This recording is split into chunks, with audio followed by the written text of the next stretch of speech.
কালকে আসবে আমি বললাম তাহলে পাঠাই দিয়ে অ্যাকাউন্ট পাঠাই দিয়ে আচ্ছা ঠিক আছে আপনি পাঠাই দিন আর নাইলে আপনাদের ঢাকা বিশ্ববিদ্যালয়ের কার্জন এলাকা মেট্রো রেল থেকে দেখা যাচ্ছে আসলে ইংরেজদের অসাধারণ স্থাপত্য শৈলী মানুষের মন কেড়ে নেয়। দেখুন কি সুন্দর, সেই 1904 সালের কার্জন হলে এখনো প্রায় দাঁড়িয়ে আছে 100 বছরের ইতিহাস নিয়ে।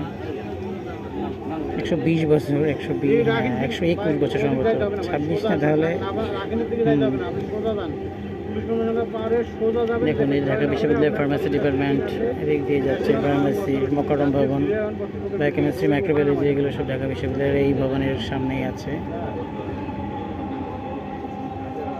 এবং আমরা এখন গিয়ে শাহবাগ টিএসসির মোড়ে নামবো, টিএসসি দিকে যাচ্ছি, তারপর সেখান থেকে পিজি শাহবাগের দিকে। ঢাকা বিশ্ববিদ্যালয় দরজাগুলো বাম দিক থেকে খুলবে, দয়া করে নিরাপদ দূরত্ব বজায় রাখুন। আমরা এখন চলে এসেছি ঢাকা টিএসসি মোড়ে। University, doors will open on the left.